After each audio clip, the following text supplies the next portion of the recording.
নমস্কার বন্ধুরা, চৈতিস কিচেনের আরও একটা ভিডিওতে সবাইকে স্বাগত। তো আজকে একটা কিন্তু দারুণ স্পাইসি মাছের রান্না শেয়ার করব আপনাদের সাথে। করব হচ্ছে আর মাছের ঝাল। দারুণ খেতে হয় এই রান্নাটা। তো চলুন তাহলে ভিডিওটা শুরু করি। আশা করি ভিডিওটা আপনাদের ভালো লাগবে। রান্নার জন্য মাছগুলোকে কিন্তু বেশ ভালোভাবে ধুয়ে নিয়েছি। আর এদিকে মশলার জন্য পেঁয়াজ, আদা, রসুন, কাঁচা লঙ্কা নিয়েছি, কেটে নিয়েছি আলু আর একটা টমেটো। আর এবারে মাছটাকে ভালোভাবে নুন হলুদ দিয়ে মাখিয়ে নেব। আর এই মাছে কিন্তু আঁশ নেই, তাই জন্য অনেক সময় ভাজার সময় মাছ ফাটতে পারে। তো সেই কারণে দিয়ে দিচ্ছি অল্প একটু সর্ষের তেল। সর্ষের তেল দিলে কিন্তু মাছ ফাটার সম্ভাবনা অনেকটাই কমে যায়। এবার মাছটা ভালোভাবে মাখিয়ে নেব। চাইলে এর মধ্যে একটু লেবুর রসও দেওয়া যেতে পারে। আর এবারে মাছটা ভেজে নেব। কড়াইতে বেশ অনেকটা পরিমাণে সর্ষের তেল দিয়ে ভালোভাবে মাছগুলো লাল করে ভেজে নেব। আর মাছ ভাজবার সময় একটু ঢেকে ঢেকে ভাজতে হবে, না হলে কিন্তু মাছ ফেটে তেলটা চারিদিকে ছেটে যেতে পারে। তো এই দেখুন, মাছের একটা সাইড কিন্তু বেশ ভালোভাবে ভাজা হয়ে গেছে, আর একটা সাইড ভালো করে ভেজে নেব। আর এদিকে মাছ ভাজা হয়ে গেছে। এখন কড়াইতে ওই তেলেই ফোড়ন দিয়ে দিচ্ছি অল্প একটু গোটা জিরে।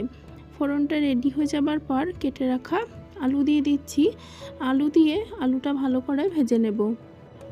আর যারা এই ধরনের রান্নায় আলু পছন্দ করেন না, তারা আলুটা কিন্তু স্কিপ করতে পারেন। অল্প একটু লবণ দিয়ে আলুটা ভেজে নিচ্ছি। মাছের ঝোলে আলু কিন্তু আমার বেশ ভালো লাগে। আর এদিকে আলুটা ভাজা ভাজা হয়ে এলে কেটে রাখা টমেটোটা দিয়ে দিলাম। টমেটোটা চাইলে বাটা করেও দেওয়া যেতে পারে। এদিকে পেঁয়াজ, আদা, রসুন, কাঁচা লঙ্কার পেস্টটা কিন্তু হয়ে গেছে। টমেটোটা পুরোপুরি গলে যাবার পর দিয়ে দিচ্ছি পরিমাণ মতন হলুদ, আর দিয়ে দেব যে মশলাটা মিক্সিতে করে রেখেছি সেই মশলাটা, পেঁয়াজ, আদা, রসুন আর কাঁচা লঙ্কার পেস্ট দিয়ে এবার একটু নাড়িয়ে চাড়িয়ে নেব। আর তারপরে দিয়ে দিচ্ছি 1 চামচ মতন লাল লঙ্কার গুঁড়ো, দিয়ে দিলাম পরিমাণ মতন জিরে ধনের গুঁড়ো। মশলার রঙটা কিন্তু দারুণ এসেছে।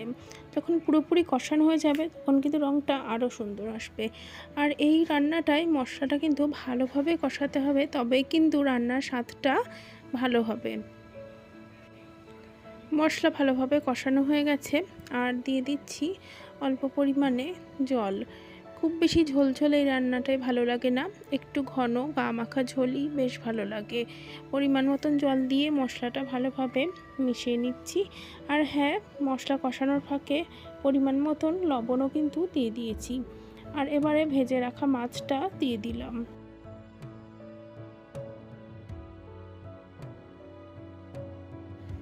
আর ভেজে রাখা মাছ দিয়ে ভালোভাবে ফুটিয়ে নিচ্ছি। একটু ঘন গা মাখা ঝোল বেশ ভালো লাগে। আর এদিকে মাছের তেলটা ভেসে উঠেছে ঝোলের ওপরে, আর ঝোলটা কিন্তু রেডি হয়ে গেছে। দিয়ে দিলাম পরিমাণ মতন গরম মশলার গুঁড়ো। গরম মশলার গুঁড়োটা ভালোভাবে মিশিয়ে তারপরে মাছটা নামিয়ে নেব।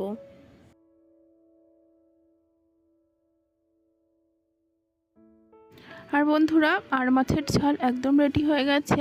গরম গরম ভাতের সাথে জাস্ট দারুণ লাগবে এই রেসিপিটা যদি ভালো লেগে থাকে অবশ্যই ভিডিওতে লাইক দেবেন, কমেন্ট করবেন। আর যারা যারা এখনও চ্যানেলটি সাবস্ক্রাইব করেনি, সাবস্ক্রাইব করে পাশে থাকবেন। অনেক অনেক